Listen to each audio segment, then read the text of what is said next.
100 ദിവസം പൂർത്തിയാക്കിയ തമിഴ്നാട്ടിലെ വിജയ് സർക്കാരിനെ പ്രതിസന്ധിയിലാക്കി അഴിമതി ആരോപണം. മുഖ്യമന്ത്രിയുടെ ഓഫീസ് മാറ്റുന്നതിൽ മാനദണ്ഡങ്ങൾ പാലിക്കാതെയാണ് ടെൻഡർ നടപടികൾ എന്ന ആരോപണമാണ് ഉയരുന്നത്.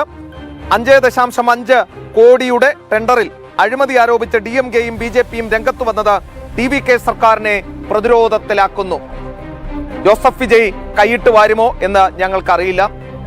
അണ്ണൻ പാസത്തോട് പാസമാണെന്ന് സിനിമയിൽ കണ്ടിട്ടുണ്ട്. പക്ഷേ ഒരു സംസ്ഥാനത്തിന്റെ മുഖ്യമന്ത്രിയാകുമ്പോൾ പാലിക്കേണ്ട ചില മാനദണ്ഡങ്ങൾ ഉണ്ട്. സിനിമയിൽ അണ്ണന് ഒരു വാഹനം കൈകൊണ്ട് പിടിച്ചു നിർത്താം, അതോടൊപ്പം തന്നെ 7-8 ആളുകളെ ഓടിച്ചിട്ടിടിക്കാം, പരിധികളില്ല. പക്ഷേ ഇത് ഭരണഘടനാനുസൃതം പ്രവർത്തിക്കേണ്ട പദവിയാണ്. ഇഷ്ടമുള്ളതുപോലെ ചെയ്യാൻ കഴിയില്ല. അപ്പോൾ അനധികൃതമായി ടെൻഡർ നൽകിയ കാര്യത്തിൽ മിസ്റ്റർ ജോസഫ് വിജയ് മറുപടി പറഞ്ഞേ തീരൂ. വാർത്തയിലേക്ക്. മുഖ്യമന്ത്രിയുടെ ഓഫീസ് മാറ്റുന്നതിനുള്ള വിജയ് സർക്കാരിന്റെ തീരുമാനമാണ് വിവാദമായത്. സെക്രട്ടേറിയറ്റ് കെട്ടിട സമുച്ചയത്തിലെ മെയിൻ ബ്ലോക്കായ ഫോർട്ട് സെന്റ് ജോർജിൽ നിന്നും മുഖ്യമന്ത്രിയുടെ ഓഫീസ് സമീപത്ത് തന്നെയുള്ള കെട്ടിടത്തിലേക്ക് മാറ്റാനുള്ള തീരുമാനത്തിന് പിന്നിൽ അഴിമതിയുണ്ടെന്ന ആരോപണമാണ് ഉയരുന്നത്.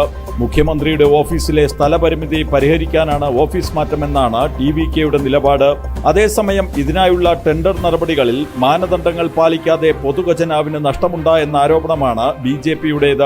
ആഗസ്റ്റ് 13 ദിനപത്രങ്ങളിൽ പ്രസിദ്ധീകരിച്ച ടെൻഡർ വിജ്ഞാപനം ഓൺലൈനിൽ ആഗസ്റ്റ് 17 അപ്ലോഡ് ചെയ്തതെന്നും BJP ആരോപിക്കുന്നു. ഈ ടെൻഡറിൽ പ്രോജക്റ്റ് വാല്യൂ നോട്ട് ആപ്ലിക്കബിൾ എന്നാണ് രേഖപ്പെടുത്തിയതെന്നും ഇത് ക്രമക്കേട് ലക്ഷ്യമിട്ടാണെന്ന ആരോപണമാണ് BJPയുടേത്. മുഖ്യമന്ത്രിയുടെ ഓഫീസ് മാറ്റത്തിലൂടെ ധൂർത്തും പൊതുഖജനാവ് കൊള്ളയടിക്കാനും ലക്ഷ്യമിട്ടാണ് നീക്കമെന്ന ആരോപണം ഉയരുന്നത് TVKയെ പ്രതിസന്ധിയിലാക്കുന്നു. വിഷയത്തിൽ പൊതുഖജനാവിന് നഷ്ടം വരുത്തുവാൻ ആസൂത്രിത നീക്കം നടന്നെന്ന ആരോപണം DMKയുടെ ഭാഗത്തു നിന്നും ഉയർന്നിട്ടുണ്ട്. അതേസമയം ടെൻഡർ നടപടികൾ പൂർത്തിയാക്കിയിട്ടില്ല എന്നാണ് സർക്കാർ നിലപാട്. ജനം, ഡൽഹി.